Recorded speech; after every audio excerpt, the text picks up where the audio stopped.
Pozdrav ljudi, danas, kao što vidite, igramo FIFA 2015, kao što sam i najavio na svojoj stranici. Jedan mali kratak gameplay,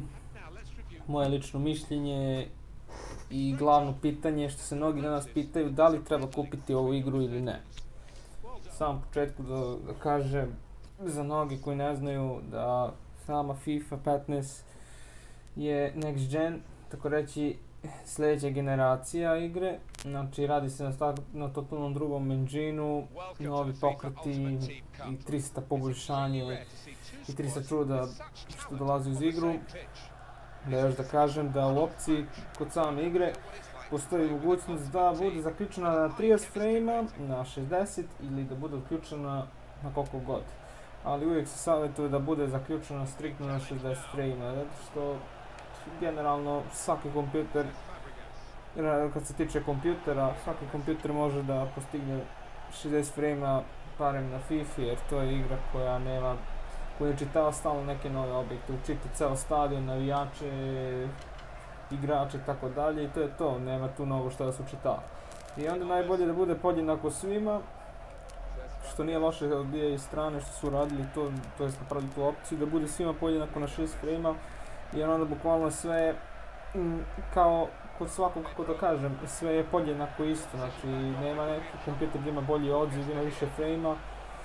što nije loše, ali bolje da imaju svi podjednako 60 i bit će manje i bugova i lagova i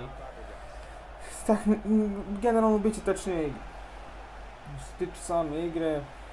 šta mogu da vam kažem, kao što sami vidite, pokreti i kontrola lopte su mnogo bolji nego u prethodnim fudbalskim igrama, daleko bolji nego, za sad daleko su bolji na FIFA 15 jer je ovo prva next gen igra za kompjuter, mislim, što se tiče FIFA. Next gen FIFA već postoji 2014 za konzole kao što Xbox,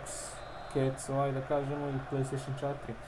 Za njih već davno to postoji, a sad za kompjuter je prvi put dobio priliku da s tim sad ima posla, da ima next gen FIFA.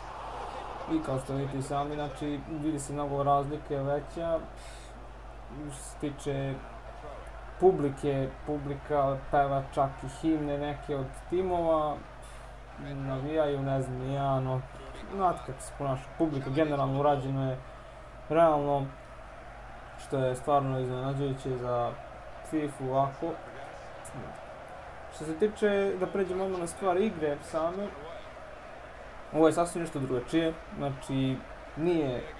kao prethodna FIFA, ja savjetujem svima koji su zainteresovani i koji su ljubitelji fudbala da skinu FIFA demo, čisto registruju se na Origin,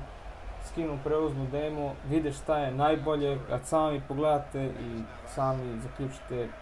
šta vam se sviđa, šta ne, mislim, svi ljudima su različiti ukusi i ne trebamo o tome raspravljati, neko će da govori da je PES najbolji, neko će govori FIFA najbolja i u mom slučaju ja sam ceo život igrao FIFA i igrao sam i PES, ali generalno FIFA preporučujem više nego PES, jednostavno to je moja stvar, moj ukus, generalno više ne privlači. Što se tiče PES-a, PES je ono samo bolja grafika do sada, sad ne vjerujem više, to i FIFA već počinje da radi na tome. Znači, što se tiče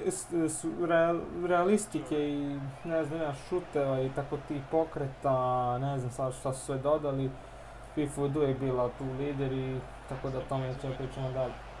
Da se vratim na ovo što sam rekao, znači najbolje da sami vatite i da probate demo verziju, da vidite igru. Se mene tiče, igra je ono urađena stvarno, mislim stvarno svaka čast FIFA kako su radili. Mislim, možda je imalo i bolji FIFA, možda za mnoge igrače koji imaju PlayStation 4, Xbox Kids, možda ovo ništa nije novo, jer su oni imali već next gen FIFA, ne dobro s ovim detaljima, što su oni naveli da se pomera kosa, ne znam, trava, gluposti te, ali u suštini, ne znam, mislim da za igrače, to jest PC platforme,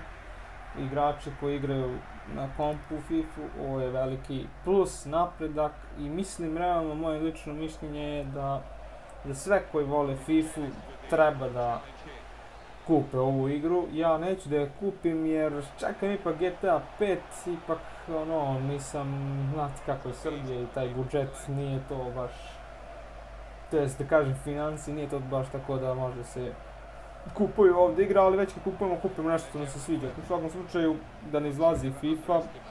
to jest da ne izlazi GTA 5, FIFA bi uzeo 200%, ali ajde, pošto GTA 5,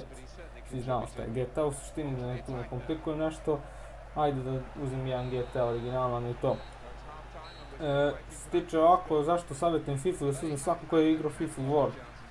To je isto jedna prilika i za džabe da se igra FIFA i sve, samo malo lošija grafika i to, kao na primjer FIFA 2010 i to. Znači da stvarno se tiče ovih Ultimate timova i tako dalje, stvarno ima veliki izbor, još kad imate ovako next gen FIFA na kompjuteru, stvarno mislim ono, urađeno je ono vrh vrhova i mislim da je pravo uživance igrati takvu igru. Mnogo različite metode da se postigne pogodak i 300 čuda i onda stvarno, šta da vam kažem, šta da vam pričam, najbolje je sami da ocenite. Znači moje generalno mišljenje je da treba se uzeti ova igra, ne savjetujem pirateriju, iako ćemo možda da radimo, će napravimo videoklip kako šta, gdje da skinete i to. Moja preporuka je, valjda imate nekog člana u porodici koji ima kreditnu karticu i jednostavno da je Visa ili Mastercard i uplatite na devizni račun, to jest najbolje odete, sada ja ne pričam ovdje neko upustvo, odete u neku vašu banku i uplatite to i odete na primjer g2a.com, kupite ključ, unesete na primjer Origin i uživate. Em što dobivate podršku EA koji stalno će da izbacuje update ispravke, dopune timova, promjene igrače, to što se dešava u svetu generalno, em što će dobijete bolji gameplay, ono experience da kažemo, mnogo bolje iskustvo u igrama i tako dalje. Tako da mislim da piratska verzija FIFA se ne isplati, jednostavno jedino ako imate ono baš društvo se skupite pa ono sednete i igrate kući, ono udružite se generalno. Znači što se mene tiče ovako da igrate online i to je mnogo veliki i veći izbor, to jest iskustvo, mnogo veće iskustvo, dobivate time i razne igrače srećete i mnogo je bolje, mnogo se više uživo u igri nego da igrate ovako. I što da vam kažem, to bi bilo to, moje generalno mišljenje o FIFA 2015. Što da vam kažem, lepo je da je next gen za kompjutere i što da vam kažem, znači vam preporučujem da uzmete ovu igru i da jednostavno uživate u njoj. To bi bilo to, hvala što ste gledali ovaj videoklip. Što da vam kažem, pozdrav do idućeg videoklipa, vidimo se na stranici.